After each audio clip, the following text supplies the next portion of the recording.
ଠାକୁରଙ୍କର ଶ୍ରୀପାଦ ପଦ୍ମର ମୋର ଭକ୍ତିପୂତ ପ୍ରଣାମ। परमाराध्या जगत जननी श्री श्री लक्ष्मी मांकर रातुल चरण मोर भक्तिपूत प्रणाम। परम पूज्य पाजुगाचार्य श्री श्री बड़दांकर रातुल चरण मोर भक्तिपूत प्रणाम। परम पूज्य पाद श्री श्री आचार्य देवंकर रातुल चरण मोर भक्तिपूत प्रणाम। इष्ट परिवार समस्त सदस्य मानकर रातुल चरण मोर भक्तिपूत प्रणाम।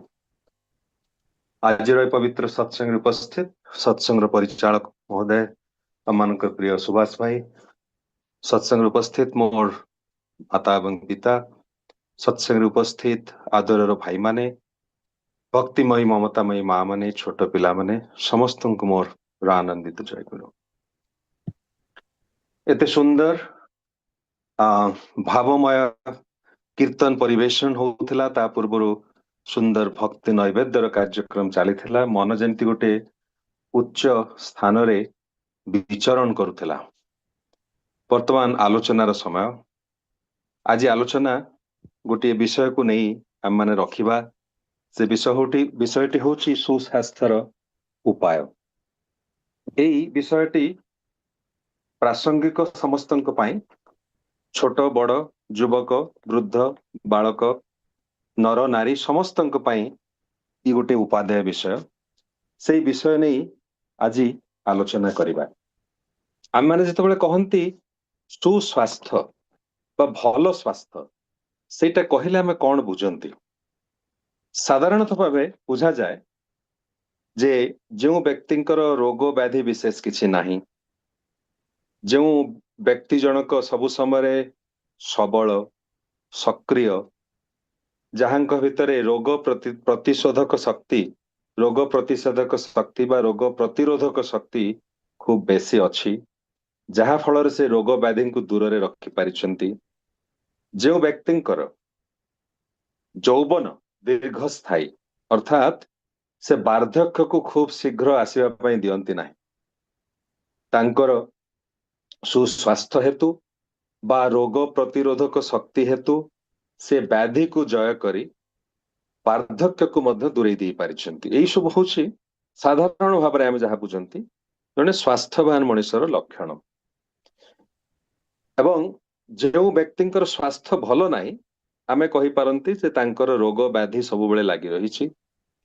से दुर्बल अनुभव करती, निष्क्रिय थांती, एतटा एक्टिव हुए तो न थांती, तांकर रोग प्रतिरोधक शक्ति विशेष नहीं।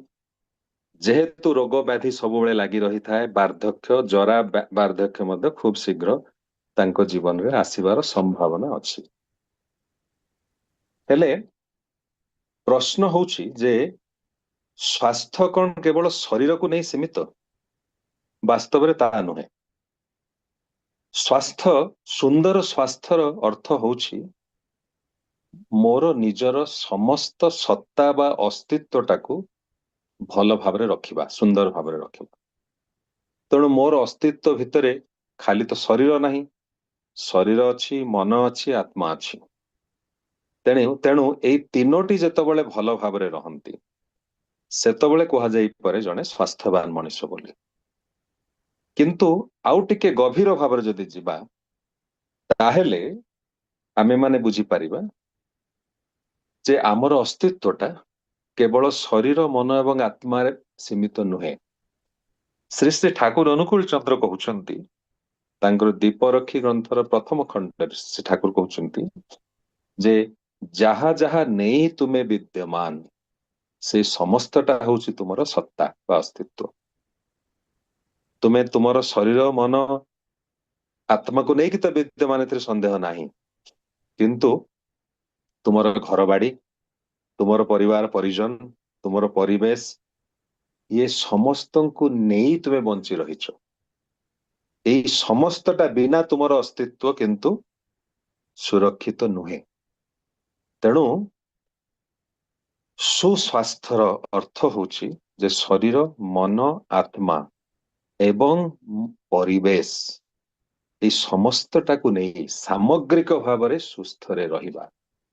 उदाहरण स्वरूप जदि मोर पड़ोसी को कौन से संक्रामक रोग हुए ताहेले मु सेथिरु वर्तिबा मध्य संभव न हेई पारे। କୌଣସି ଗ୍ୟାରେଣ୍ଟି ଦିଆଯାଇ ପାରେ ନା।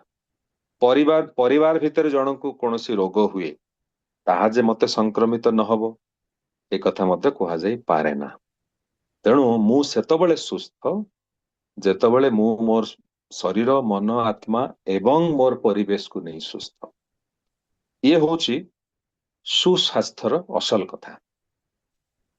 ବର୍ତ୍ତମାନ ଆମେ ଆଉ ଟିକେ ଭିତରକୁ ଯିବାକୁ ଚେଷ୍ଟା କରିବା, ବୁଝିବାକୁ ଚେଷ୍ଟା କରିବା ଯେ ଏଇ ସୁସ୍ୱାସ୍ଥ୍ୟର ବା ଭଲ ସ୍ୱାସ୍ଥ୍ୟର ଆଧାର କଣ?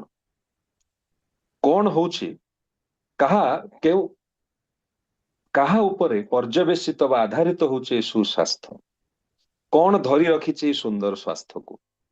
କେଉଁ ତତ୍ଵ ଉପରେ ଆଧାରିତ ମଣିଷର ସ୍ୱାସ୍ଥ୍ୟ? ଏଇଟା ହଉଛି ଅତ୍ୟନ୍ତ ଗୁରୁତ୍ୱପୂର୍ଣ୍ଣ କଥା, ଏଇଟା ଜାଣିବା ଦରକାର। ଏଇ ଫଣ୍ଡାମେଣ୍ଟାଲ ଜିନିଷଟି, ମୌଳିକ କଥାଟି ଯଦି ଆମେ ଜାଣିପାରିବା ଏବଂ ବୁଝିପାରିବା, ତାହେଲେ ଆମମାନଙ୍କର ଆଉ କୌଣସି ଚିନ୍ତା କରିବାର ଆବଶ୍ୟକତା ନାହିଁ। କାରଣ ସେଇ ମୌଳିକ ଜିନିଷଟାକୁ ଯଦି ଆମେ ଧରି ରଖନ୍ତି, ତାହେଲେ ଆମମାନଙ୍କର ସ୍ୱାସ୍ଥ୍ୟ ନିଶ୍ଚିତ ଭାବରେ ସୁରକ୍ଷିତ। ସେଇ କଥାଟି କଣ? ଶ୍ରୀ ଶ୍ରୀ ଠାକୁର ଅନୁକୂଳ ଚନ୍ଦ୍ରଙ୍କର ବିଜ୍ଞାନ ବିଭୂତି ଗ୍ରନ୍ଥରେ ଶ୍ରୀ ଶ୍ରୀ ଠାକୁର 19 ନମ୍ବର ବାଣୀରେ ଏଇ ରହସ୍ୟଟି ଉନ୍ମୋଚିତ କରିଛନ୍ତି। ତା ପୂର୍ବରୁ ଗୋଟିଏ ଜିନିଷ ଆମେ ଜାଣି ରଖିବା ଦରକାର ଯେ ଆମମାନଙ୍କର ଯୋଉ ଶରୀର, ଏଇ ଶରୀରଟି ଅସଂଖ୍ୟ ବିଲିୟନ୍ସ ଅଫ ସେଲ୍ସ, ଅସଂଖ୍ୟ କୋଷ ଗୁଚ୍ଛକୁ ନେଇ ଗଠିତ। ବିଲିୟନ୍ସ ଅଫ ସେଲ୍ସକୁ ନେଇ ହଉଛି ଆମମାନଙ୍କର ଶରୀର ଗଠିତ। ବର୍ତ୍ତମାନ କଥା ହଉଛି ଯେ ଶ୍ରୀ ଠାକୁର ଏଇ କଥାଟିକୁ ଆଉ ଟିକେ ସୁନ୍ଦର ଭାବେ ବୁଝେଇ ଦେଇଛନ୍ତି। ଠାକୁର କହୁଛନ୍ତି ଯେ କେବଳ ଆମର କୋଷ ଗୁଡିକ ଏକାଠି ଅଛି ବୋଲି ଯେ ଆମମାନଙ୍କ ଶରୀର ଅଛି ତାହା ନୁହେଁ, ସେତିକି ଯଥେଷ୍ଟ ନୁହେଁ। ଠାକୁର କହୁଛନ୍ତି ଯେ କୋଷ ଗୁଚ୍ଛର ସ୍ୱାଭାବିକ ସକ୍ରିୟ ସଂହତି ହେଉଛି ଆମର ଶରୀର। ଖାଲି କୋଷ ଗୁଡିକ ଏକାଠି ରହିଲେ ହୁଏ ନା, ସେମାନେ ସ୍ୱାଭାବିକ ଭାବରେ ସକ୍ରିୟ ହେଇ, ଆକ୍ଟିଭ ହେଇ, ସଂହତ ହେଇ, ଇଣ୍ଟିଗ୍ରେଟେଡ ହେଇ ଯେତେବେଳେ ରହନ୍ତି, ପରସ୍ପରକୁ ପୂରଣ କରି, ସେତେବେଳେ ଆମର ଶରୀରଟା ସୁସଂଗଠିତ ହୁଏ। ଯଦି କୋଷ ଗୁଡିକ ନଥାନ୍ତି, ଯଦି କୋଷ ଗୁଡିକ ଭିତରେ ସଂହତି ନଥାଏ, ପରସ୍ପର ସହିତ ସକ୍ରିୟ ସଂହତି ନେଇ ସେମାନେ ଯଦି ନଥାନ୍ତି, ତାହେଲେ ଆମ ଶରୀରଟା ମଧ୍ୟ ତିଷ୍ଠିବା ସମ୍ଭବ ନୁହେଁ। ଶ୍ରୀ ଠାକୁର କହୁଛନ୍ତି ସେଇ ବାଣୀଟିରେ, ଆବାର ପୁଣି କୋଷର ଅନ୍ତର୍ନିହିତ ବ୍ୟବସ୍ଥ ମୌଳିକ ଉପାଦାନ ଗୁଡିକ ପରସ୍ପରର ପ୍ରତି ପରସ୍ପରର ଆକୁଞ୍ଚନ, ପ୍ରସାରଣ ଓ ବିରମଣ ଅନୁଦୀପନାରେ ଉଦ୍ଦୀପ୍ତ ହେଇ ପରସ୍ପରକୁ ସକ୍ରିୟ କରି ରଖନ୍ତି। ବହୁତ ବହୁତ ଇମ୍ପୋର୍ଟାଣ୍ଟ କଥା ଏଇଟା, ଯେ କୋଷ ଗୁଡିକ ଭିତରେ ସଂହତି ଅଛି, କିନ୍ତୁ ଏଭଳି ଅସଂଖ୍ୟ କୋଷ ଆମ ଶରୀରରେ ଅଛନ୍ତି, କିନ୍ତୁ ଏଇ ଅସଂଖ୍ୟ କୋଷ ରାଜିର ପ୍ରତ୍ୟେକଟି କୋଷ ଭିତରେ ଯେଉଁ ମୌଳିକ ଉପାଦାନ ଗୁଡିକ ଅଛି, ତାଙ୍କ ଭିତରେ ଯୋଉ ଆଟମ୍ସ ଅଛି ବା ମଲିକ୍ୟୁଲ୍ସ ଅଛି, ଯୋଉ ମୌଳିକ ଉପାଦାନ ଗୁଡିକ ଅଛି, ଇଲେକ୍ଟ୍ରନ, ପ୍ରୋଟନ ଅଛି, ଏଇ ମୌଳିକ ଉପାଦାନ ଗୁଡିକ ଭିତରେ ଆକର୍ଷଣ ବିକର୍ଷଣ ସବୁବେଳେ ଲାଗି ରହିଛି। ଗୋଟିଏ କୋଷ ଭିତରେ, ମାନେ କ୍ଷୁଦ୍ରାତି କ୍ଷୁଦ୍ରତମ କୋଷ, ଯାହାକୁ ଖାଲି ଆଖିରେ ଦେଖିବା ମଧ୍ୟ କଷ୍ଟ, ତା ଭିତରେ ଥିବା ମୌଳିକ ଉପାଦାନ ଗୁଡିକ, ତା ଭିତରେ ଆକର୍ଷଣ ବିକର୍ଷଣ ଲାଗି ରହିଛି। ତାମାନେ ତା ଭିତରେ ଗତି ନିରନ୍ତର ଅଛି। ଶ୍ରୀ ଠାକୁର କହୁଛନ୍ତି ଏଇ ଯୋଉ ଗତି ହଉଛି ପ୍ରାଣ ଶକ୍ତିର ପ୍ରବାହ, ଫ୍ଲୋ ଅଫ ଭାଇଟାଲ ଏନର୍ଜି। ଏଇ ଯୋଉ ପ୍ରାଣ ଶକ୍ତିର ପ୍ରବାହ ପ୍ରତ୍ୟେକଟି କୋଷ ଭିତରେ ନିରନ୍ତର ଲାଗି ରହିଛି। ଠାକୁର କହୁଛନ୍ତି ଏଇ ଗତି ହଉଛି ଜୀବନର ଗତି। ଏଇ ଗତି ହେଲା ଜୀବନର ଗତି। ଏଇ ଗତି ଶ୍ରୀ ଠାକୁର କହୁଛନ୍ତି ଯେଉଁ ସବୁ କାରଣରୁ ଏଇ ଚଳନ ଗତି ମନ୍ଥର ହେଇ ଉଠେ, ସେଇଥିରୁ ହିଁ ଆସେ ବାର୍ଦ୍ଧକ୍ୟ, ବ୍ୟାଧି ଓ ବାର୍ଦ୍ଧକ୍ୟ। ଅର୍ଥାତ୍ ଯେତେବେଳେ ଏଇ ଚଳନ ଗତି, ଏଇ ଫ୍ଲୋ ଅଫ ଭାଇଟାଲ ଏନର୍ଜି ଯେତେବେଳେ ଆମ ଭିତରେ ମନ୍ଥର ହେଇଯାଏ, ଧୀର ହେଇଯାଏ, ସେଇଥିରୁ ଆରମ୍ଭ ସୃଷ୍ଟି ହୁଏ ବ୍ୟାଧି, ରୋଗ, ବାର୍ଦ୍ଧକ୍ୟ। पुणी ठाकुर कहउछन्ति जेतबेले ଯେଉଁଠାରେ ଏଇ ଗତି ସମ୍ପୂର୍ଣ୍ଣ ଭାବେ ଏକଦମ ରହିଯାଏ ସ୍ଥିର ହେଇଯାଏ ତାହା ହେଉଛି ମୃତ୍ୟୁ। ସୁନ୍ଦର ସ୍ୱାସ୍ଥ୍ୟ, ରୋଗ ବ୍ୟାଧି, ଜୀବନ ଏବଂ ମୃତ୍ୟୁ ତାର ରହସ୍ୟ ଶ୍ରୀ ଶ୍ରୀ ଠାକୁର ଏଇ 19 ନମ୍ବର ବାଣୀରେ ବୁଝେଇ ଦେଇଛନ୍ତି। ଅର୍ଥାତ୍ ଆମ ଶରୀର ଭିତରେ ଯେଉଁ ପ୍ରାଣ ଶକ୍ତିର ପ୍ରବାହ ପ୍ରତ୍ୟେକଟି କୋଷ ଭିତର ଦେଇ ସେଇ ପ୍ରାଣ ଶକ୍ତିର ପ୍ରବାହ ଫ୍ଲୋ ଯେତେବେଳେ ମନ୍ଥର ହେଇଯାଏ, ସ୍ଲୋ ହେଇଯାଏ, ଧୀର ହେଇଯାଏ, ସେତେବେଳେ ରୋଗ ବ୍ୟାଧି ମାଡ଼ି ବସେ, ବାର୍ଦ୍ଧକ୍ୟ ମଧ୍ୟ ଆସିଯାଏ ଯଦି ତାହା ପୁନର୍ବାର ତ୍ୱରାନ୍ୱିତ ନ ହୁଏ।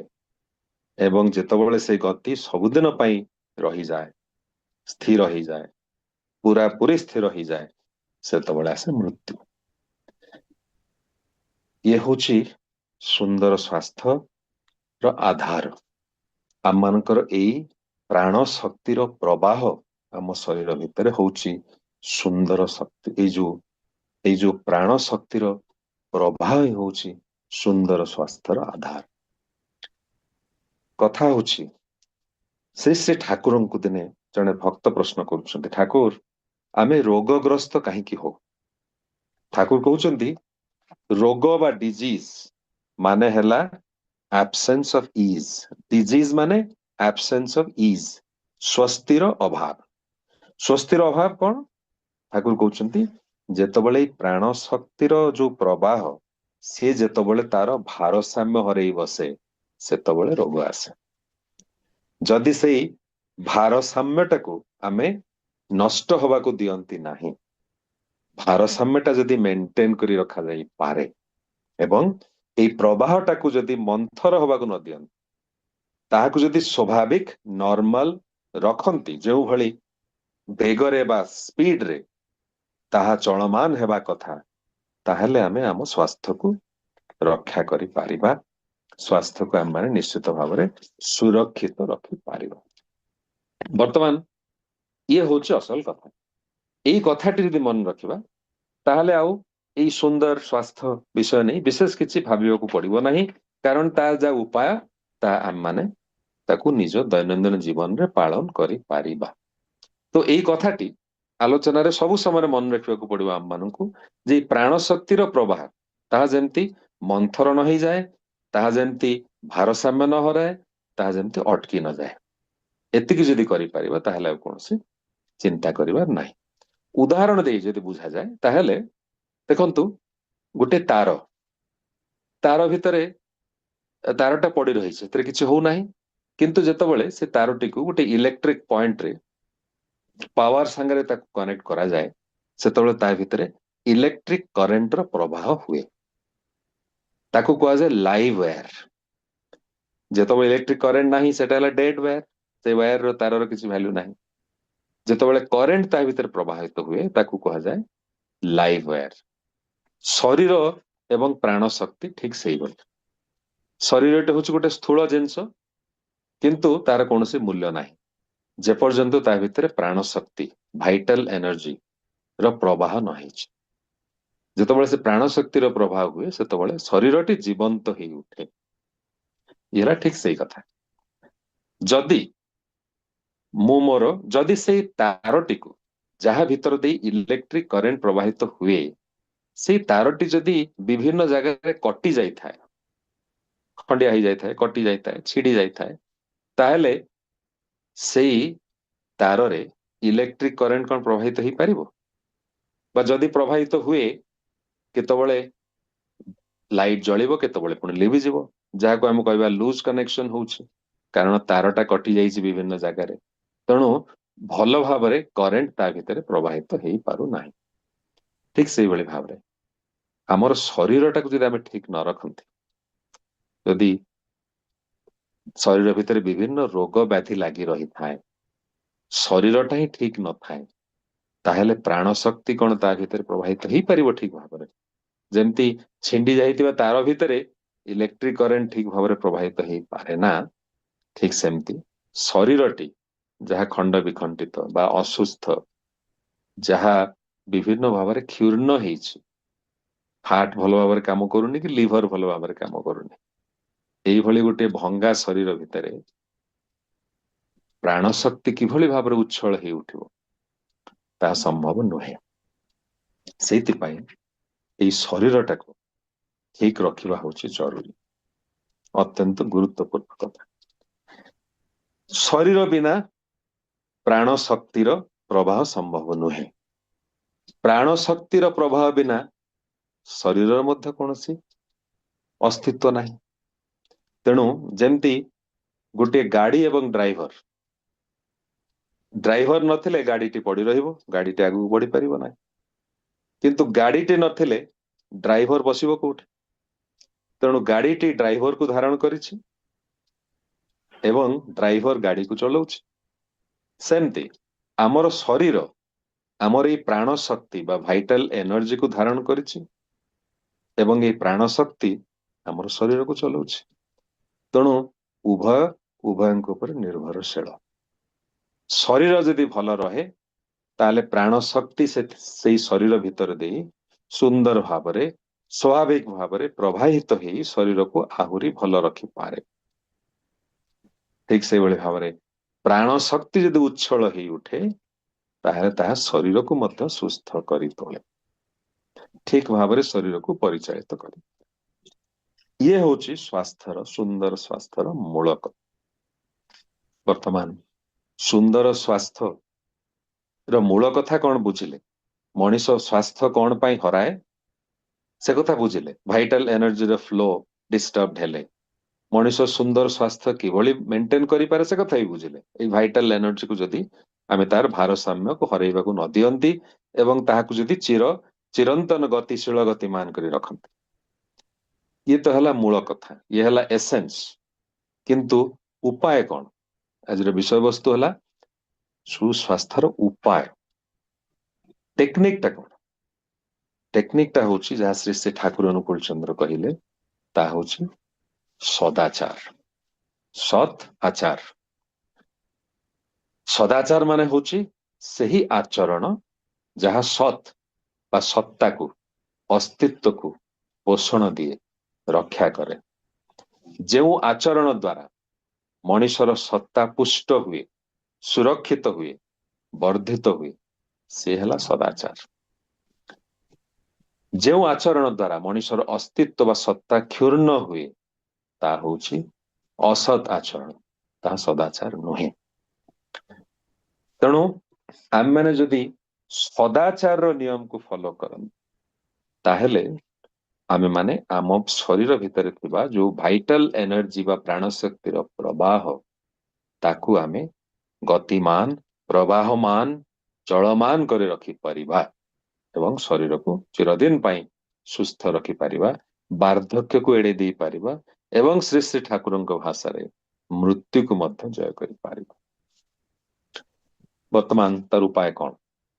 ଶ୍ରୀ ଶ୍ରୀ ଠାକୁର କହୁଛନ୍ତି ସେଇ ସତ୍ ଆଚାର ହଉଛି ତାର ତିନୋଟି ଭାଗ ଅଛି।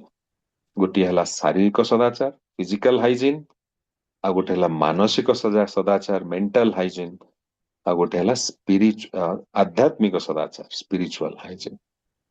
ଶାରୀରିକ, ମାନସିକ ଏବଂ ଆଧ୍ୟାତ୍ମିକ। ଇଏ ଯୋଉ ବିଷୟ ବିଶାଳ, ଦିନ ଦିନ ଧରି ଆଲୋଚନା କଲେ ମଧ୍ୟ ଶେଷ ହବ ନାହିଁ। ତେଣୁ ଆଜି এই ସମସ୍ତଟା ଆମମାନେ ଆଲୋଚନା କରିପାରିବା ନାହିଁ। ଆଜି ଆମେ କେବଳ ଶାରୀରିକ ସଦାଚାର ବା ଫିଜିକାଲ ହାଇଜିନ ଆରି ଉପରେ ଆଲୋକପାତ କରିବା। ପରବର୍ତ୍ତୀ ଅଧ୍ୟାୟ ଗୁଡିକରେ ଆମମାନେ ମେଣ୍ଟାଲ ହାଇଜିନ ଏବଂ ସ୍ପିରିଚୁଆଲ ହାଇଜିନ ଉପରେ ବିଶଦ ଭାବରେ ଆଲୋଚନା କରିବା ପାଇଁ ଚେଷ୍ଟା କରିବା। କଥା ହଉଛି ଏଇ ଯୋଉ ଶାରୀରିକ ସଦାଚାର ଇଏ ମଧ୍ୟ ଗୋଟେ ବିରାଟ ବିଷୟ। ଇଏ ମଧ୍ୟ କମ ସମୟ ଭିତରେ ଆଲୋଚନା କରି ଶେଷ କରିବା ସମ୍ଭବ ନୁହେଁ। ଆଜି ଚେଷ୍ଟା କରିବା ଯେତେଟା ସମ୍ଭବ ହେଇପାରେ, ଯଦି ଶେଷ ନ ହେଇପାରେ ତାହେଲେ ପରବର୍ତ୍ତୀ ଅଧ୍ୟାୟରେ ଆମମାନେ ଚେଷ୍ଟା କରିବା ଏର ଆଲୋଚନା ରଖିବା ପାଇଁ। ଏଇ ଯୋଉ ଶାରୀରିକ, ମାନସିକ ଏବଂ ଆଧ୍ୟାତ୍ମିକ ସଦାଚାର ଆମେ ଯଦିଓ ଏହାକୁ ଅଲଗା ଅଲଗା ଦିନ ଆଲୋଚନା କରିବା, କିନ୍ତୁ କଥା ହଉଛି ଯେ ଏଇ ତିନୋଟି ପରସ୍ପର ସହିତ ଇଣ୍ଟର ରିଲେଟେଡ, ଏମାନଙ୍କର ସମ୍ପର୍କ ପରସ୍ପର ସହିତ ନିବିଡ଼। ଗୋଟିଏ ବିନା ଆଉ ଗୋଟିଏ ସମ୍ଭବ ନୁହେଁ। ତେଣୁ ଏହାକୁ ଆଇସୋଲେସନ ରେ ଆଲୋଚନା କରିବାଟା ସବୁ ସମୟରେ ସମ୍ପୂର୍ଣ୍ଣ ସବୁ ଦିଗ ଦେଇକି ବୁଝିବା ସମ୍ଭବ ନ ହେଇପାରେ, କିନ୍ତୁ ସମୟର ସ୍ୱଳ୍ପତା ହେତୁ ଆମମାନେ ସେଇଭଳି ଭାବରେ ଆଲୋଚନା କରିବା। ଏମାନଙ୍କର ଯୋଉ ପରସ୍ପର ନିବିଡ଼ ସମ୍ପର୍କ, ସେଇ ବିଷୟରେ ଯଦି ଗୋଟେ କଥା ଆପଣ ମାନଙ୍କୁ କହିବାକୁ ଚାହିଁବି, ଯେ ଶରୀରଟା ଆମର ଶରୀରର ତିନୋଟି ଭାଗ ଅଛି। ଗୋଟେ ହଉଛି ସ୍ଥୂଳ ଶରୀର, ଆଉ ଗୋଟେ ହେଲା ସୂକ୍ଷ୍ମ ଶରୀର, ଯାହା ହଉଛି ଆମର ମନ ବା ମାନସ, ଆଉ ଗୋଟେ ହଉଛି କାରଣ ଶରୀର, ଯାହା ହଉଛି ଆତ୍ମା। ତେଣୁ ଆମ ଶରୀରଟା କେବଳ ଆମେ ଯାହା ଦେଖନ୍ତି, ଆଖି କାନ ନାକ, ସେତିକି ନୁହେଁ। ଆମ ଶରୀର ଭିତରେ ଅଛି, ଆମ ଶରୀର ଆମେ ଯାହା ଦେଖନ୍ତି ତାହା କେବଳ ହଉଛି ସ୍ଥୂଳ ଶରୀର। ତା ଭିତରେ ଯାହା ଦେଖି ପାରନ୍ତି ନାହିଁ, ଯାହା ସୂକ୍ଷ୍ମ ଅବସ୍ଥାରେ ଅଛି, ତାହା ହଉଛି ଆମର ମନ ବା ମାନସ ପଟ। ଏବଂ ତୃତୀୟ ଜିନିଷଟି ହଉଛି ଯେ କାରଣ ଶରୀର, ଯାହା ହଉଛି ଆତ୍ମା, ଯାହା ବିନା ଏ ଶରୀରର କୌଣସି ମୂଲ୍ୟ ନାହିଁ। ନା ଶରୀରର କୌଣସି ମୂଲ୍ୟ ଅଛି, ନା ଏ ଆତ୍ମାର କୌଣସି ମୂଲ୍ୟ ଅଛି। ଏମାନଙ୍କ ଭିତରେ ସମ୍ପର୍କଟି କଣ? ସେ ଠାକୁର କହୁଛନ୍ତି ଯେ ଶରୀରର ଯେତେ ପ୍ରକାର ରୋଗ, ତାର ମୂଳ କାରଣଟେ ହଉଛି ମନ। ଏଇ ମନଟା ଯଦି ଠିକ ଥାଏ, ତାହେଲେ ଶରୀରଟା ଠିକ ରହିବ। ଠାକୁର ଗୋଟେ ବାଣୀ ଅଛି, ସ୍ୱାସ୍ଥ୍ୟ ସଦାଚାର ସୂତ୍ର ଗ୍ରନ୍ଥରେ ସେ ଠାକୁର କହୁଛନ୍ତି, এই মনটি দুষ্ট হলেই জানিস রোগের আথাল হয়, এইটাকে তুই এড়িয়ে চলিস করবি ব্যাধির জয়। ଠାକୁର କହୁଛନ୍ତି ମନଟା ଯଦି ଦୁଷ୍ଟ ହେଲା, ତାହେଲେ ଶରୀରଟା ହିଁ ଦୁଷ୍ଟ ହବ। ତାହେଲେ ଆମେ କେବଳ ଶରୀର ବିଷୟରେ କିଭଳି ଆଲୋଚନା କରିବା? କାରଣ ଶରୀର ଯୋଉ ରୋଗ ବ୍ୟାଧି, ତାର ମୂଳ କାରଣଟା ହଉଛି ମନ। ମନଟା ଯଦି ଦୁଷ୍ଟ ହୁଏ, ତାହେଲେ ଆମର ଆଚରଣ ହିଁ ଦୁଷ୍ଟ ହବ, ଆଉ ଆମର କୁ ଆଚରଣ ହିଁ ଆମକୁ ଆମର ଶରୀରଟାକୁ ନଷ୍ଟ କରିଥାଏ। ଉଦାହରଣ ସ୍ୱରୂପ, ମନଟା ଯଦି ପ୍ରବୃତ୍ତି ମୁଖର ହୁଏ, ମନଟା ଯଦି ଲୋଭ ଆଡକୁ ଆସକ୍ତ ହୁଏ, ମୁଁ ଯଦି କହେ ମୁଁ 2 କେଜି ରସଗୋଲା ସବୁଦିନ ଖାଇବି, କାରଣ ମୋ ମନ ସେୟା ଚାହେଁ, ତାହେଲେ ମୋର ଆଚରଣ ସେଇଭଳି ହବ। ଏବଂ ମୋ ଆଚରଣ ଯଦି ସେଭଳି ହୁଏ, ଯଦି ଲୋଭର ବଶବର୍ତ୍ତୀ ହେଇ ମୁଁ ଯଦି ପ୍ରଚୁର ପରିମାଣରେ ରସଗୋଲା ଖାଇବାକୁ ଲାଗେ, ତାହେଲେ ମୋ ଶରୀରଟା ଖରାପ ହବ। ଇଏ ହଉଛି ମନ ଏବଂ ଶରୀରର ସମ୍ପର୍କ। ସେଇଥିପାଇଁ ସଦାଚାର କଥା ବା ସ୍ୱାସ୍ଥ୍ୟର କଥା ବୁଝିବାକୁ ହେଲେ ଏ ତିନୋଟି ଦିଗ ଦେଇ ବୁଝିବାକୁ ହବ। ଆଜି କିନ୍ତୁ ଆଲୋଚନା ଆମେ କରିବା ଶାରୀରିକ ସଦାଚାର ଉପରେ। ଏଇ ଯୋଉ ଶାରୀରିକ ସଦାଚାର, ତାର 2ଟି ଭାଗ ଅଛି।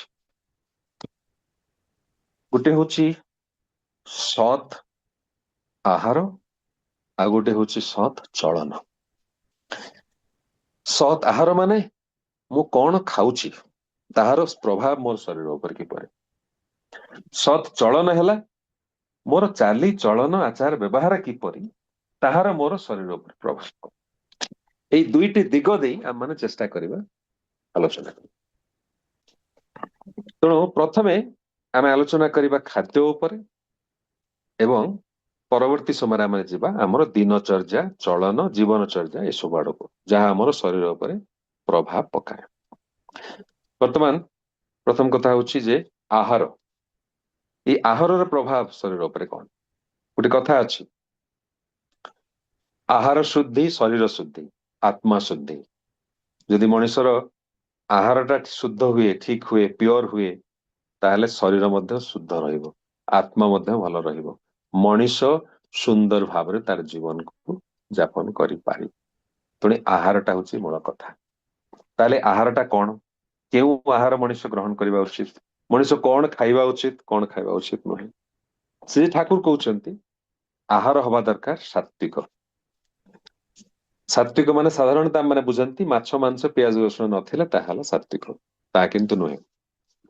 ଯଦି ମାଛ, ମାଂସ, ପିଆଜ, ରସୁଣ ମୁଁ ନ ଖାଉଥାଏ, କିନ୍ତୁ ମୋ ଖାଇବାରେ ବିଶେଷ ମସଲା, ତେଲ ଏସବୁ ଥାଏ, କିନ୍ତୁ ମୁଁ କହେ ଯେ ମୁଁ ମାଛ ମାଂସ ଖାଏ ନା, ତାହେଲେ କିନ୍ତୁ ତାହା ସାତ୍ବିକ ଆହାର ନୁହେଁ। ଆମେ ଜାଣିଛନ୍ତି ସାତ୍ବିକ, ତାମସିକ, ରାଜସିକ 3 ପ୍ରକାର ଖାଦ୍ୟ ଅଛି। ତାର ଡେଫିନେସନ ବା ସଂଜ୍ଞା ଆପଣ ମାନେ ଜାଣନ୍ତି। ସମୟର ଅଭାବରୁ ତା ଭିତରକୁ ମୁଁ ଯିବାକୁ ଚେଷ୍ଟା କରୁନାହିଁ।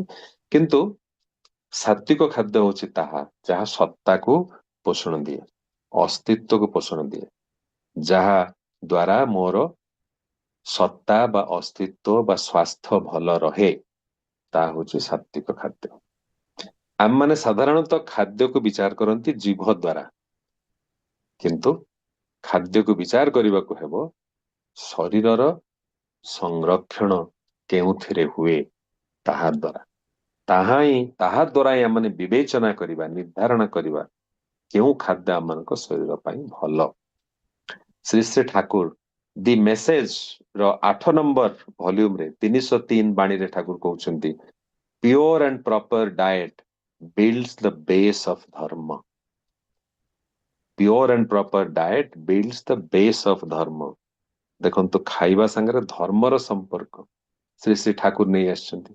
ଠାକୁର କହୁଛନ୍ତି ଖାଇବା ଯଦି ଠିକ ନ ହୁଏ, ପ୍યોର ଶୁଦ୍ଧ ନ ହୁଏ, ପ୍ରପର ନ ହୁଏ, ତାହେଲେ ଧର୍ମର ଯୋଉ ବେସ୍ ବା ଫାଉଣ୍ଡେସନ, ମୂଳଦୁଆ ମଧ୍ୟ ନଷ୍ଟ ହେଇଯିବ।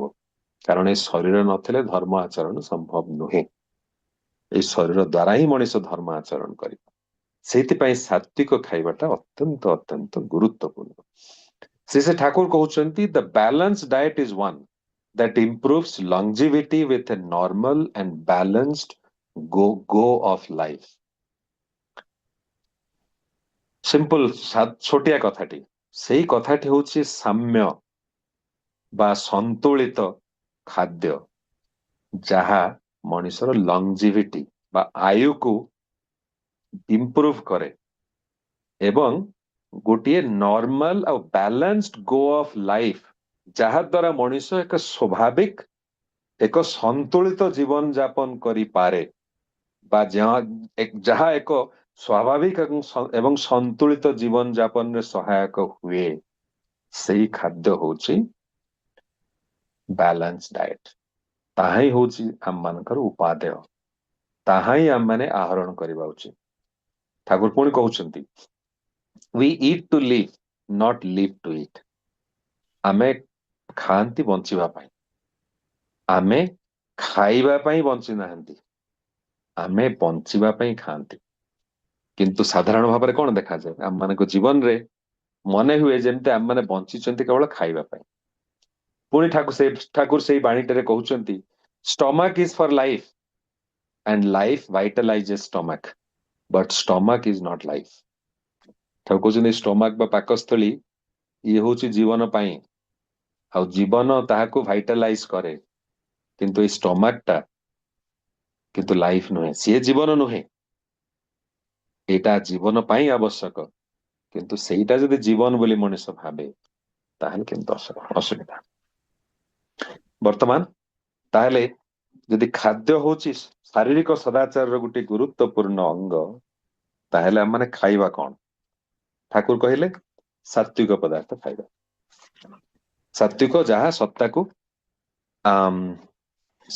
ସତ୍ତାକୁ ସୁରକ୍ଷା କରେ ଦିଏ, ଯାହା ସତ୍ତାକୁ ରକ୍ଷଣ କରେ, ଯାହା ପୋଷଣ ଦିଏ, ତାହା ହିଁ ହଉଛି ସାତ୍ଵିକ ଖାଦ୍ୟ।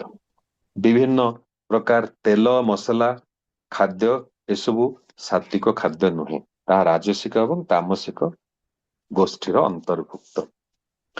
ସାତ୍ଵିକ ଖାଦ୍ୟ ହଉଛି ଯାହା ସୁନ୍ଦର, ଯାହା ତାଜା, ଯାହା ଫ୍ରେଶ, ଯାହା ସହଜ ପାଚ୍ୟ, ଇଏ ହଉଛି ସାତ୍ଵିକ ଖାଦ୍ୟ।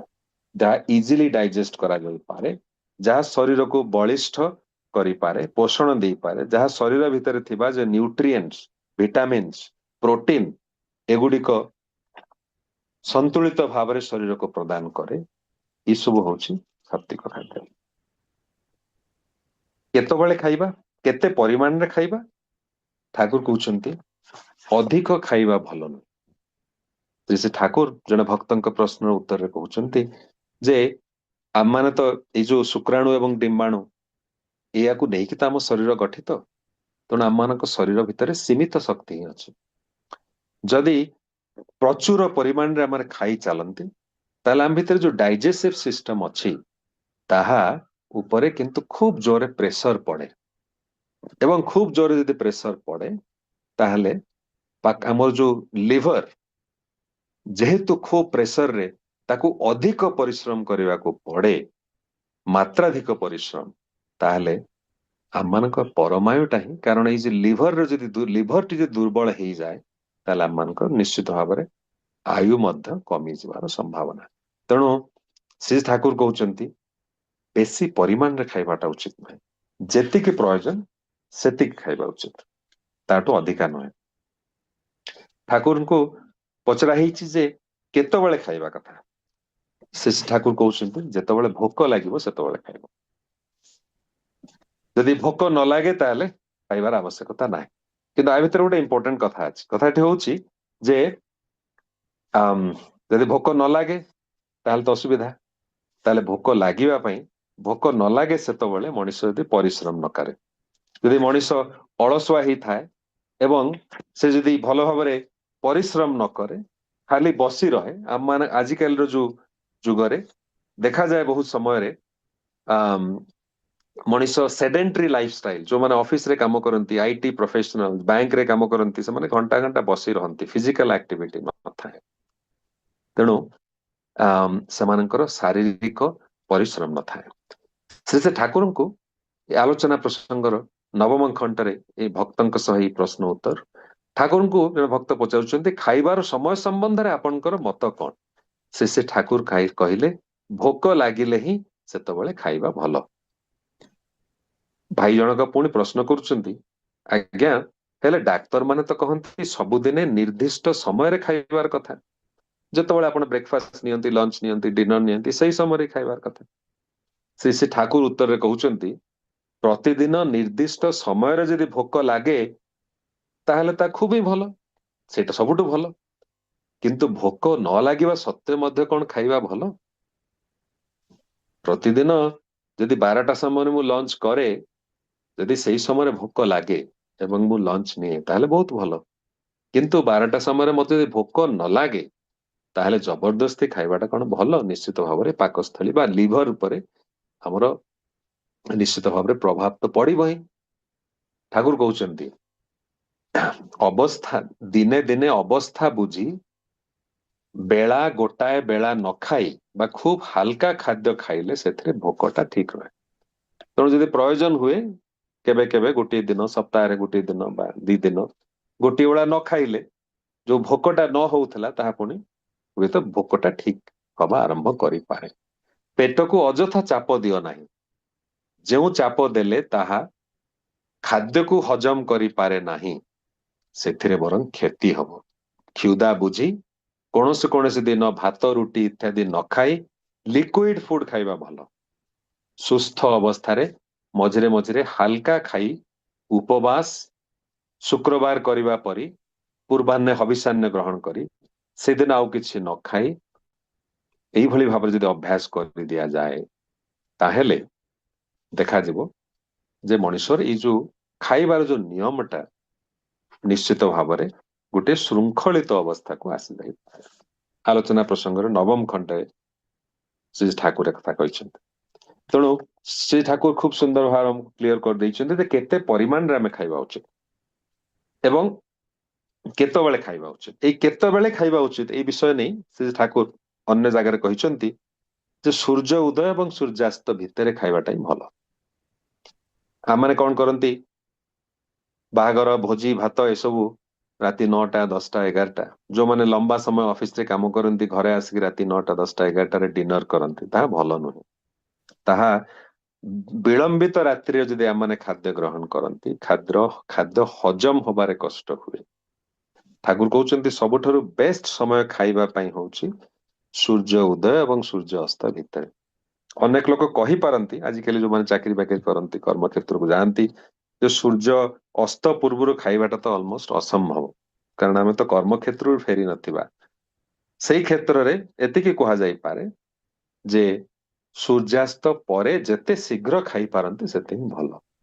6:30 7ଟା ଭିତରେ ଯଦି ଡିନରଟି ନିଆଯାଏ ତାହେଲେ ସେଟା ସବୁଠାରୁ ଭଲ, ତାଠାରୁ ବିଳମ୍ବ କରିବାଟା ଉଚିତ ନୁହେଁ, କୌଣସି ପ୍ରକାର ଉଚିତ।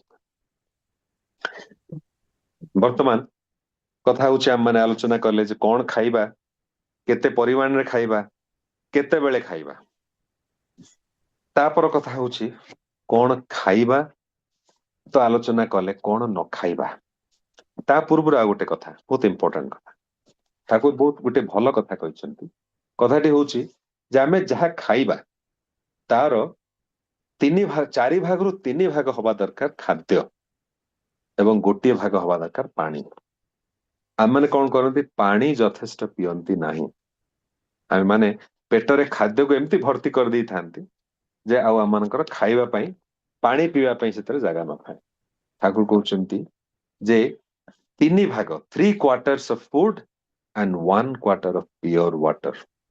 এই କଥାଟି ଅନୁଶ୍ରୁତି ଗ୍ରନ୍ଥରେ ଠାକୁରଙ୍କର 3 ନମ୍ବର ଭଲ୍ୟୁମରେ ଅଛି ଯେ ଖାଇବା, ଖାଦ୍ୟ ଏବଂ ପାନୀୟ ବା ଜଳ, ତାର କମ୍ପୋଜିସନ ବା ରେସିଓଟା କିଭଳି ହବା ଦରକାର।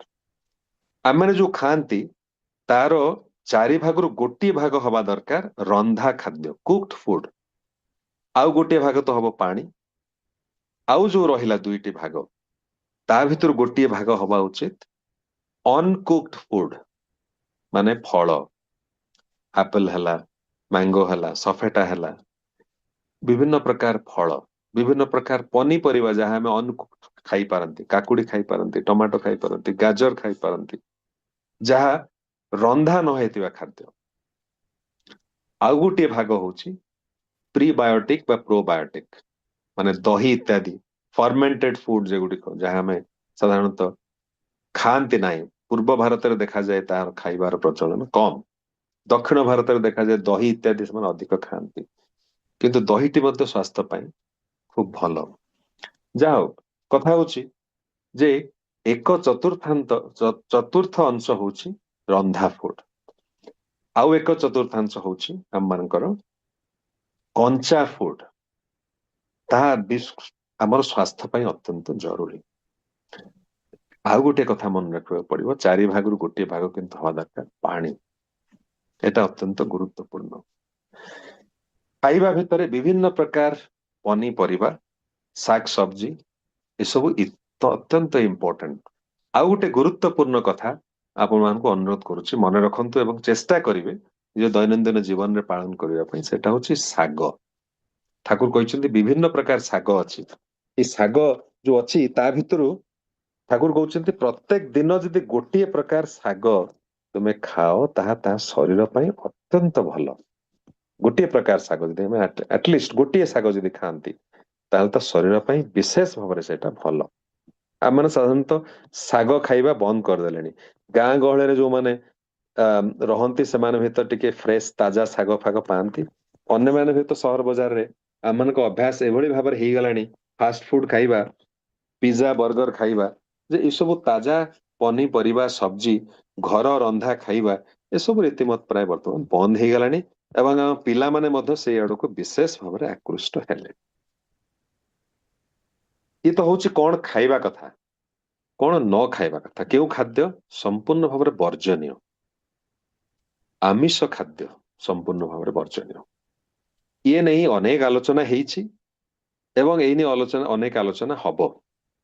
ଏବଂ ଅନେକ ସମୟରେ ଆମମାନେ ଠାକୁରଙ୍କୁ ଯେହେତୁ ଧରିଛନ୍ତି, ଆମମାନଙ୍କ ଭିତରୁ ଅନେକ ସ୍ୱସ୍ତୟିନୀ ବ୍ରତ ଗ୍ରହଣ କରିଛନ୍ତି, ଆମମାନେ ହୁଏତ ନିରାମିଷ ଖାଆନ୍ତି। କିନ୍ତୁ ଅନେକ ସମୟରେ ଯେତେବେଳେ ଡିବେଟ ବା ଯୁକ୍ତି ହୁଏ, ସେତେବେଳେ ଆମମାନଙ୍କର ସାଙ୍ଗସାଥି ମାନଙ୍କୁ ବା ବନ୍ଧୁ ପରିଜନଙ୍କୁ ଆମମାନେ ବୁଝେଇ ପାରନ୍ତି ନାହିଁ ଯେ ଏଇ ଆମିଷ ଖାଦ୍ୟ କଣ ପାଇଁ ବର୍ଜନୀୟ। ସେ ଠାକୁର ଏଇ ବିଷୟରେ ଅନେକ କଥା କହିଛନ୍ତି ଯେ କେଉଁ କାରଣରୁ ଆମିଷ ଖାଦ୍ୟ ବିଶେଷ ଭାବରେ ବର୍ଜନୀୟ। ସାଧାରଣ ଭାବରେ ଦେଖାଯାଏ ଯେ ବାପା ମା ମାନେ କହନ୍ତି ଯେ ଆମିଷ ନ ଖାଇଲେ ହବ କେମିତି। ଡାକ୍ତର ମାନେ ମଧ୍ୟ ସେଇ କଥା କହନ୍ତି। ପ୍ରୋଟିନ କୋଉଠୁ ଆସିବ, ଗ୍ରୋଥ କିଭଳି ହବ, ଇତ୍ୟାଦି ଇତ୍ୟାଦି କଥା। ତେଣୁ ଆମିଷ ନ ଖାଇଲେ ହବ କେମିତି?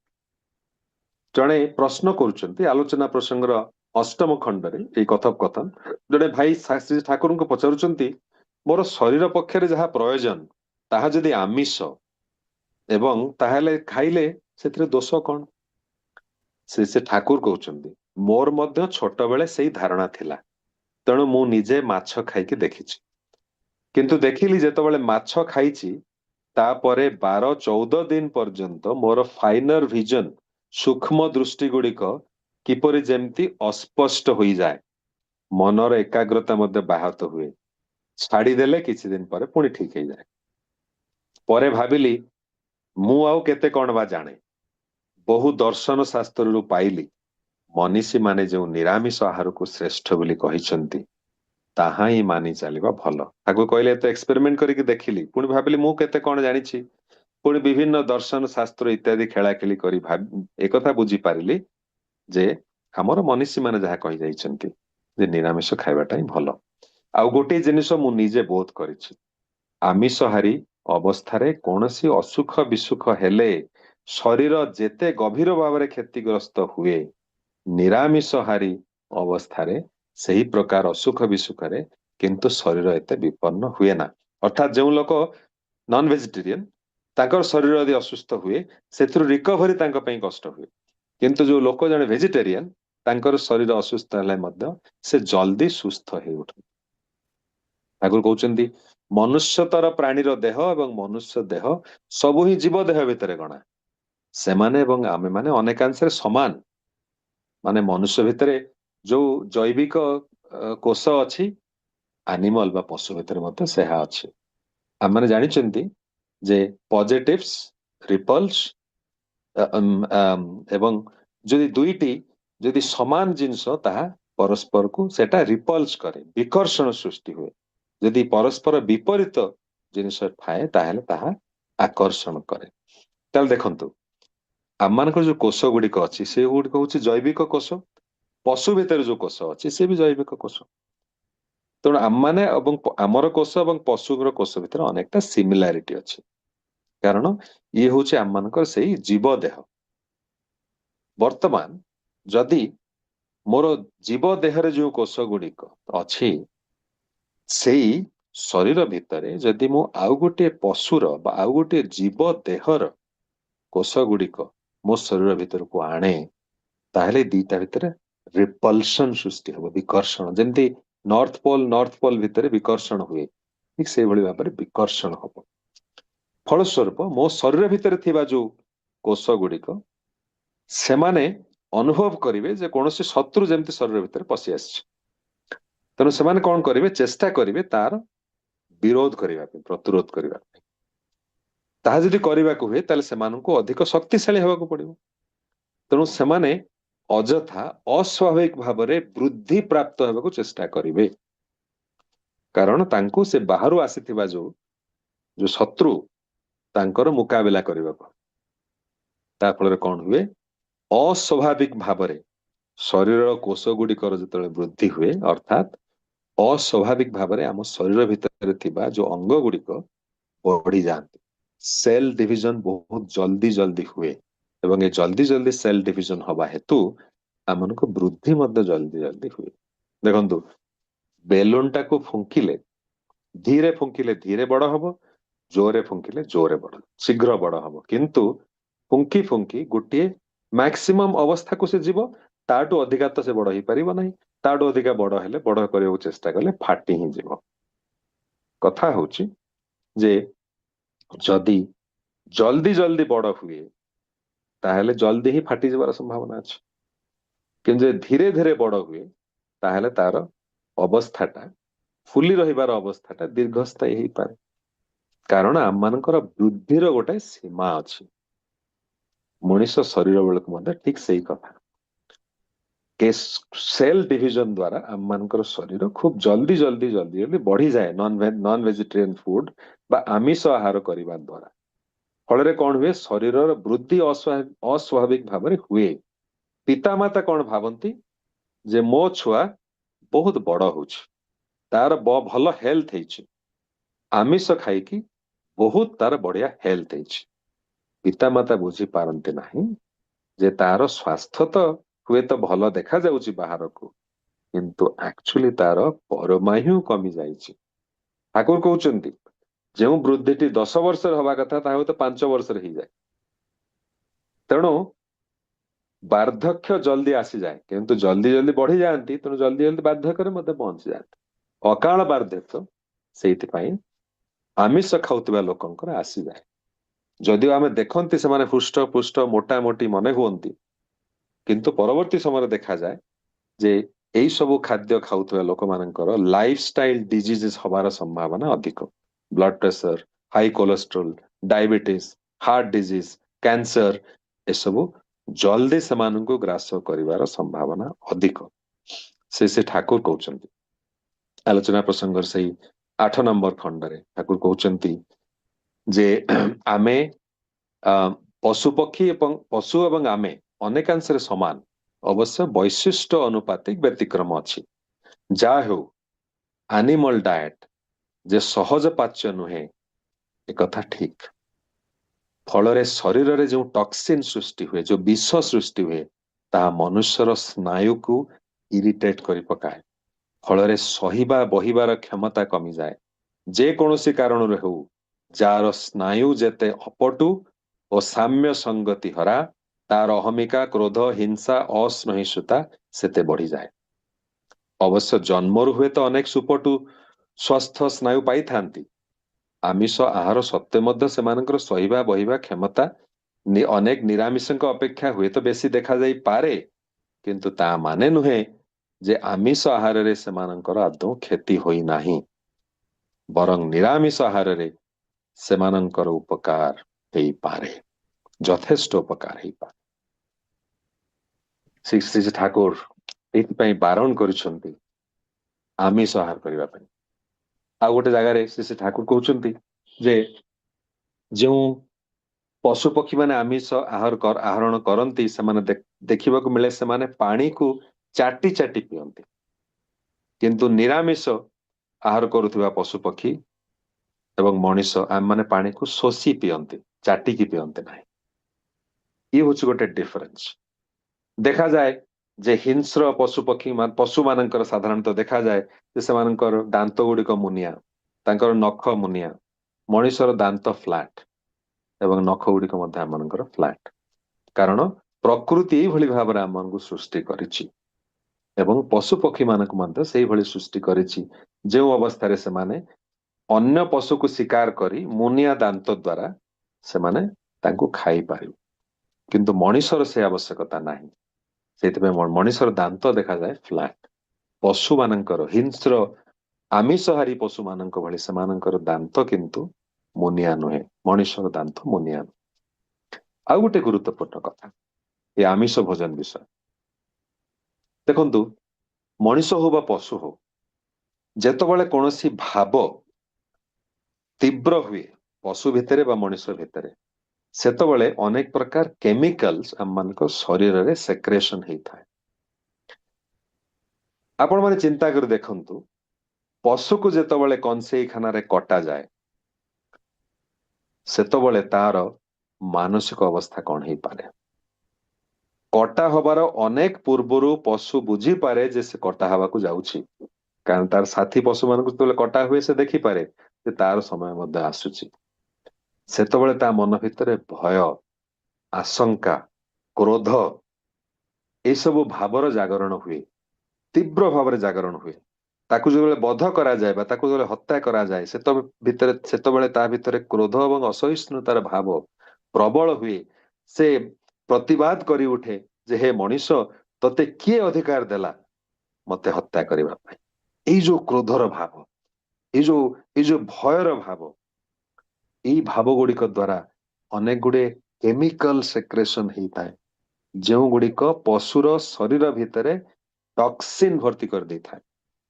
चिंता करंतु, सेई टॉक्सिन रे भरा पशु को आमे काटी ताकू रांधी रोसेई करंती। जेतबेले रोसेई करी रंधा खाद्य आम पाखु आसे सेतबेले से टॉक्सिन से खाद्य भितरे संसारी जाई थाए, से नष्ट ही जाए न थाए। माने भाई पारंती रांधी देला बेले से विष चली जाए ना, से टॉक्सिन से विष से खाद्य भितरे से भली अवस्था रे थाए। चिंता करंतु जे केउ परिमाण रे विष आम माने आहरण करंती जेतबेले आम माने आमिष आहरण करू। से ठाकुर को पचरा जाइछि अल्प अल्प खाइले कौन चलिबो नाही, आम माने बुझी पारुछु जे यार तो खराब प्रभाव अछि, ताहेले कम खाइले कौन हबनी। ठाकुर कहउछन्ते ना, अल्प खाइले मध्य यार जो अपकारिता को एड़े देवा संभव नुहे। तेणु आम माने कौन खाइबा से विषय आलोचना कले, कौन खाइबा नाही से विषय भी आलोचना कले जे माछ मांस ପିଆଜ ରସୁଣ ରାଜସିକ ତାମସିକ ଖାଦ୍ୟ ବିଭିନ୍ନ ମସଲା ଯୁକ୍ତ ଖାଦ୍ୟ ଫାଷ୍ଟ ଫୁଡ ଅତ୍ୟନ୍ତ ଫ୍ୟାଟି ଫୁଡ ଏଗୁଡା ଆମମାନେ ନିହାତି ଆମମାନେ ବର୍ଜନ କରିବା ଉଚିତ।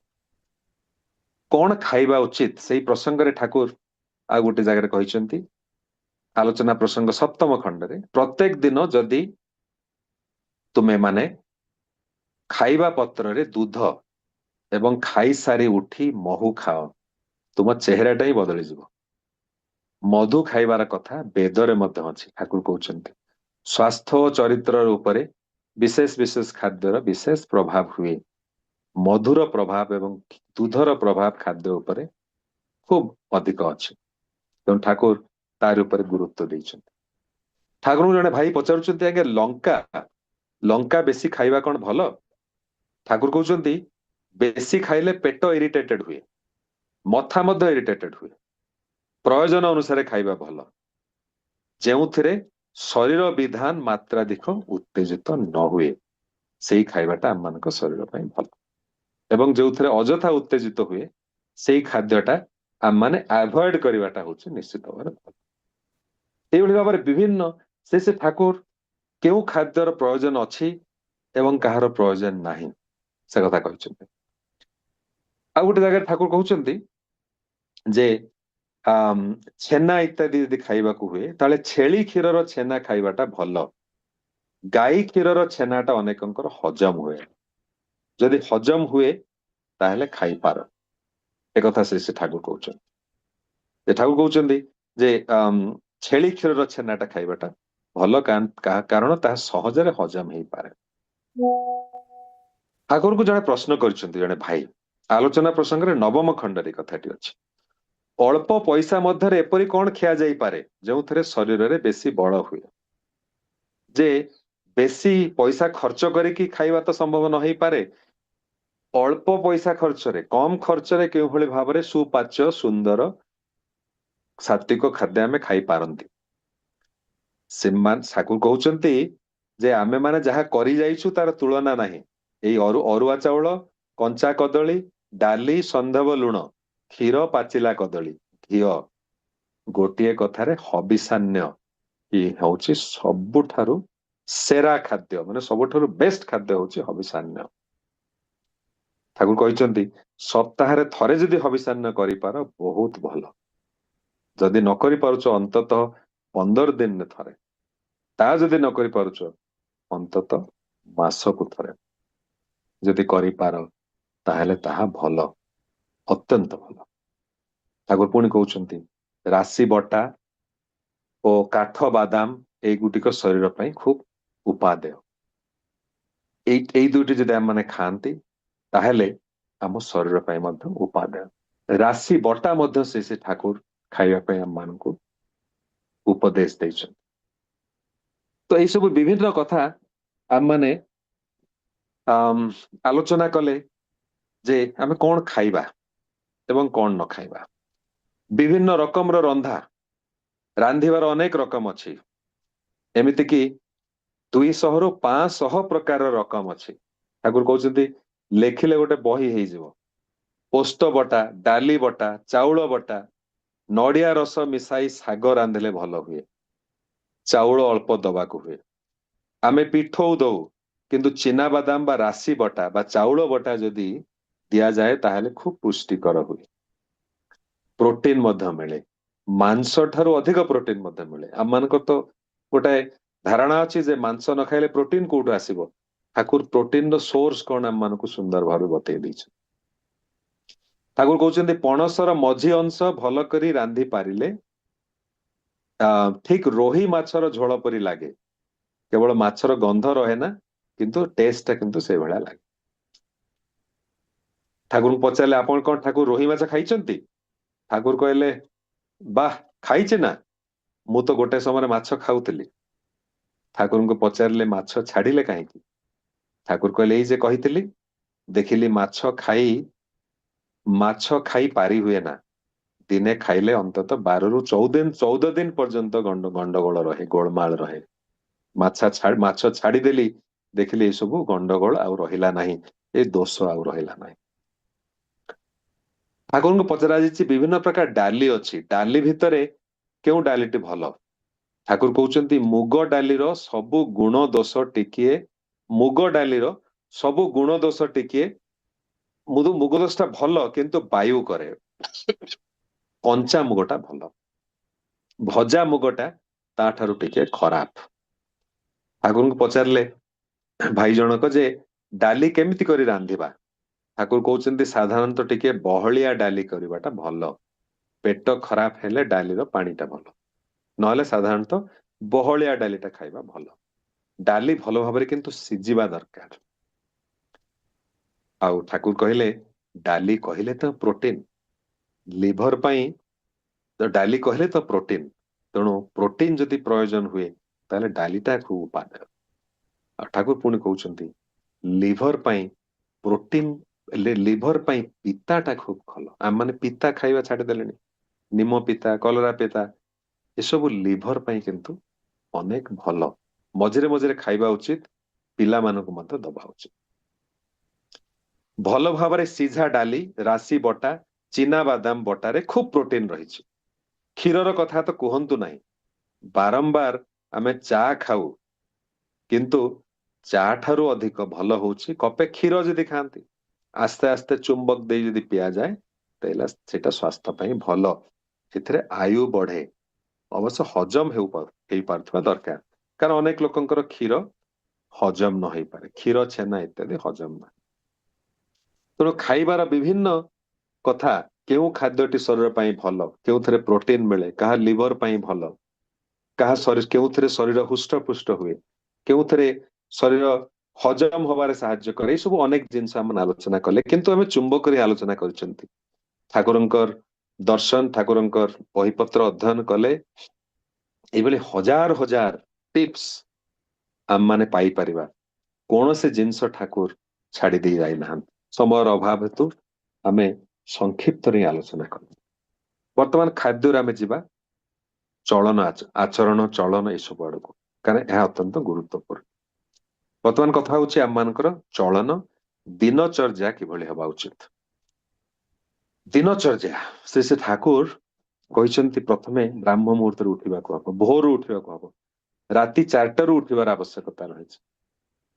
ତାହା ତ ଆମମାନଙ୍କ ପକ୍ଷରେ ଆଜିକାଲି ଆଉ ଆମମାନେ ଚେଷ୍ଟା ହିଁ କରୁନା। ଭୋର 4ଟାରୁ ଉଠି ନାମ ଧ୍ୟାନ କରିବାର ଆବଶ୍ୟକତା ଅଛି। ଆପଣ ପ୍ରଶ୍ନ କରିପାରନ୍ତି ଯେ ଆପଣ ତ ଶାରୀରିକ ସଦାଚାର ବିଷୟରେ କହୁଛନ୍ତି, ନାମ ଧ୍ୟାନ, ଏଇ ସତ୍ମନ୍ତ୍ର ଏସବୁ ତ ମନକୁ ଶୁଦ୍ଧ କରେ, ଆର ଶରୀର ସାଙ୍ଗରେ ସମ୍ପର୍କ କଣ? ନାମ ଧ୍ୟାନର ଶରୀର ସାଙ୍ଗରେ ବିଶେଷ ସମ୍ପର୍କ ଅଛି। ଶରୀରର ରୋଗକୁ ଦୂର କରିବାରେ ନାମ ଏବଂ ଧ୍ୟାନ ସହାୟକ ହୁଏ। କାରଣ ଏଇ ଯୋଉ ଭାଇଟାଲ ଏନର୍ଜି କଥା ଆମେ ଆଲୋଚନା କରୁଥିଲେ ଆରମ୍ଭରୁ, ପ୍ରାଣ ଶକ୍ତିର କଥା, ତାହା ଧ୍ୟାନ କରିବା ଦ୍ୱାରା ପୁଷ୍ଟ ହୁଏ, ବର୍ଦ୍ଧିତ ହୁଏ, ଏବଂ ଏଇ ଭାଇଟାଲ ଏନର୍ଜି ବା ଭାଇଟାଲ ପାୱାରର ରୋଗ ପ୍ରତିଷେଧକ କ୍ଷମତା ଏବଂ ରୋଗକୁ କ୍ୟୁଅର କରିବାର କ୍ଷମତା, ওই ଦୁଇଟି ଏଇ ଭାଇଟାଲ ଏନର୍ଜି ଭିତରେ ବା ଭାଇଟାଲ ପାୱାର ଭିତରେ ଭରପୁର ଅଛି। ତେଣୁ ଠାକୁର କହୁଛନ୍ତି ନାମର ଗୋଟେ କ୍ୟୁରେଟିଭ ପାୱାର ଅଛି, ଯାହା ଆମର ଶରୀରର ରୋଗକୁ ମଧ୍ୟ ଠିକ କରିଦେଇପାରେ। ତେଣୁ ପ୍ରତିଦିନ ନାମ ଏବଂ ଧ୍ୟାନ ବ୍ରାହ୍ମ ମୁହୂର୍ତ୍ତରେ ଜରୁରୀ, ଦିନଚର୍ଯ୍ୟାର ପ୍ରଥମ କଥା। ତାପରେ ସେ ଠାକୁର କହିଛନ୍ତି ଉଷା ପାନ କରିବା କଥା। ଉଷା ପାନ ମାନେ ଆମମାନେ କଣ କରନ୍ତି, ଇଷ୍ଟବୃତ୍ତି କରିବା ପୂର୍ବରୁ ମୁହଁ ହାତ ଧୋଇ ଇଷ୍ଟବୃତ୍ତି କରନ୍ତି, ମୁହଁ ମଧ୍ୟ ଧୋଇ କୁଳି କରି ପକାନ୍ତି, କିନ୍ତୁ ଠାକୁର କହୁଛନ୍ତି ଉଷା ପାନ କରିବାର ଆବଶ୍ୟକତା ଅଛି। ଉଷା ପାନ ଅର୍ଥ ଆମମାନେ ରାତିରେ ଶୋଇବା ସମୟରେ ଆମମାନଙ୍କ ଯୋଉ ମୁହଁର ଯୋଉ ଛେପ ବା ସାଲାଇଭା, ତାହା ଆମର ଶରୀର ପାଇଁ ଅମୃତ ତୁଲ୍ୟ କାମ କରିପାରେ। ସକାଳୁ ଉଠି ଇଷ୍ଟବୃତ୍ତି କରି ମୁହଁ ହାତ ଧୋଇ, ମୁହଁ କେବଳ ମୁହଁକୁ ଧୋଇ, ହାତ ଧୋଇ ଇଷ୍ଟବୃତ୍ତି କରି ସାରିବା ପରେ ଠାକୁର କହୁଛନ୍ତି କିଛି ଉଷୁମ ପାଣି ତୁମେ କୁଳି କରିବା ପୂର୍ବରୁ ତାକୁ ଯଦି ନିଅ ଏବଂ ସେଇ ସାଲାଇଭାଟା ଯଦି ପେଟ ଭିତରକୁ ଯାଏ, ତାହା ଶରୀରରେ ଅମୃତ ଭଳି କାମ କରେ, ତାହା ହଉଛି ଉଷା ପାନ। ଏଇଟା ଶ୍ରୀ ଠାକୁର କରିବା ପାଇଁ ଆମମାନଙ୍କୁ କହିଛନ୍ତି। ସହଜ ଛୋଟ ଉପାୟ, ଏଥିରେ କୌଣସି ଏଇ ସୁସ୍ୱାସ୍ଥ୍ୟର ଉପାୟ କୌଣସି କଠିନ ନୁହେଁ।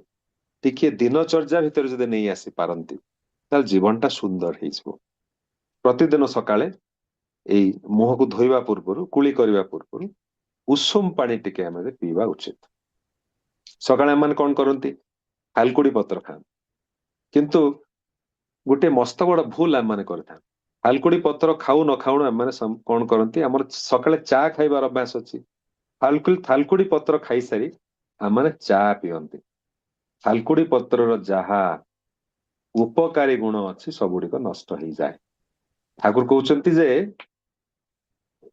थालकुड़ी पत्र खाइबा को मु समस्त को कही यह जे केते भल जिनिस न खाइले बुझा जाए ना थालकुड़ी नाम है अमृता नाम सांगरे कामर मेल रही ये गोटे बड़ रसायन अमृत परी काम करे किंतु थालकुड़ी पर जदि छा चा पियंती ताहेले तार गुण नष्ट हुए कारण विज्ञान सम्मत कारण होची थालकुड़ी होची आम शरीर टॉक्सिन को गोटे आने एवं ता शरीर बाहर कर दिए से बाहर केमती थालकुड़ी खाई सारा पर प्रतिदिन जदि हम अध घंटे 45 मिनिट झाड़ बोइबा परी चलती बा कौनसी व्यायाम करती एक्सरसाइज करती ताले जो टॉक्सिन गुड़िक थालकुड़ी पत्र गोटे आनी थाए ता झाड़ माध्यम बाहरी जाए किंतु ताहा नकरी जदि आम चा पी दियंती एवं बसी रहंती ताहले सेही जो विष बा टॉक्सिन से बाहर उपाय पाए ना आम शरीर भितर सेमती रहे तेणु श्री ठाकुर कहते थालकुड़ी खाई सारा पर व्यायाम करवाटा इंपोर्टेंट सेटा जरूरी ताहा आम दिनचर्या भितर नहीं आने को हुए आम मैंने व्यायाम किंतु करती ना एक्सरसाइज करती ना एक्सरसाइज करवाटा आम मान शरीर पर विशेष भाव में प्रयोजन ता नहेले शरीर स्वास्थ्य को अक्षुण्ण रखा संभव नुहे केवल सात्विक खाद्य दे आम शरीर को सुस्थ रखिपार ना शरीर पर एक्सरसाइज करवा सक्रिय हवा अत्यंत गुरुत्वपूर्ण प्रतिदिन वैज्ञानिक माने कहते डाक्तर माने कहते से ठाकुर मध्य जोर देते प्रतिदिन 45 मिनिट घटाए घंटा जदि आम मैंने चलती अन्य कौन व्यायाम एक्सरसाइज करती ताहले शरीरर अधिकांश रोग को आम मैंने दूरे दे पारिबा तेणु एक्सरसाइज टा होची अत्यंत गुरुत्वपूर्ण आउ दिनचर्या भितर कौन आने को हुए जेतबळे सेतबळे खाइबाटा भल नुहे आम मैंने विषय आलोचना कले जेतबळे भोक लगे से समय खाइबा उचित भोक न लगे समय खाइबार कौन आवश्यकता ना विभिन्न समय आम मैंने जदि खाइबार प्रवणता थाए ताहेले जहाँ सहज पाच्य ये किसी खाद्य खाइबाटा भल किंतु अनेक थर एवं अनेक परिमाण खाइबार कौन आवश्यकता आम मानकर ना दिनचर्या भितर आउ गोटे कथा ठाकुर कहते सुंदर कथा ओदा पादरे खाइबा एवं सुखिला पादरे शोइबा एटा होची जरूरी ओदा पादरे खाइले ऊपर आड़ को रक्त संचालन बढ़े से शरीर भितर ब्लड सर्कुलेशन भल हुए सुखिला पादरे शोइले मुंड आड़ को रक्त संचालन कम हुए से निद भल हुए शोइबाटा सुविधा हुए तेणु आमनकर एई दिनचर्या भितर एटा जदि आमे पुरई दे पारंती जे ओदा पेटरे खाइबा ये उपायटा कौन कष्टकर नुहे सामान्य उपाय टिके खाइबा पूर्व जदि पादटा धोई दियंती ताहले भल आमनकर ब्लड सर्कुलेशन मध्य भल हम समय शेष ही आसुची घंटाए पाखापाखि आमनक आलोचना हो गलानी जहाँ कहते एक विशाल ये हूँ विषय आ अल्परे गोटे दिटा कथा ही कही मु शेष करी दिनचर्या भितर जहाँ शारीरिक सदाचार पर इम्पोर्टेंट ता हूँ परिश्रा करी जल नबार प्रयोजन ठाकुर कहते परिश्रा करी जल नबाटा निहाती आवश्यक ताहा जदि आम न करंती विभिन्न प्रकार संक्रामक रोग आमको माड़ी बसवार संभावना अच्छी दिनचर्या भितर आ गोटे कथा कहबी से ठाकुर कहते आपण माने अनेक समय लुंगी और पाइजामा पिंधती एटा मते भल लगे ना चला बुला पोशाक परिच्छद खाद्य खाइबा सबु विषय कृष्टिगत चाहिदा मानिकी चलवाटा भल तेणु दिनचर्या भितर सेटा को मध्य आम मान को आने पड़ो आमर बेश पोशाक जमती आम मानकर ଦିନଚର୍ଯ୍ୟା ଭିତରେ ଆସିଯାଏ, କିନ୍ତୁ ତା ଭିତରେ ମଧ୍ୟ ସଦାଚାରର କିଛି କଥା ଲୁଚି ରହିଛି। ଖାଇବା ଭିତରେ ପ୍ରତିଦିନ ଯଦି କିଛି ହଳଦୀ ଆମମାନେ ଖାଆନ୍ତି, ସେଇଟା ତ ଖାଦ୍ୟ ବିଷୟରେ ଗଲା, କିନ୍ତୁ ଠାକୁର କହୁଛନ୍ତି ଶରୀରରେ ଯଦି ହଳଦୀ ଲଗାଯାଏ, ହଳଦୀଟା ହଉଛି ସ୍ୱାଭାବିକ ଜୀବାଣୁ ନାଶକ। ଯଦି ଆମେ ଆମର ଚମଡା ଉପରେ ସଫ୍ଟଲି ହଳଦୀ ଲଗାନ୍ତି, ତାହେଲେ ଆମର ସ୍କିନ୍ ଟା ସଫ୍ଟ ହୁଏ, କୋମଳ ହୁଏ ଏବଂ ଚକଚକ୍ କରେ, ଦେଖିବାକୁ ମଧ୍ୟ ଭଲ ଲାଗେ। ହାଇଜେନିକ କଣ୍ଡିସନ ମଧ୍ୟ ଇମ୍ପ୍ରୁଭ କରେ।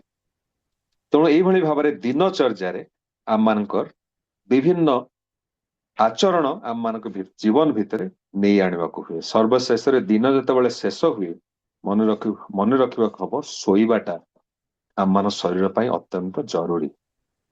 6ରୁ 8 ଘଣ୍ଟା ଶୋଇବାର ଆବଶ୍ୟକତା ଅଛି।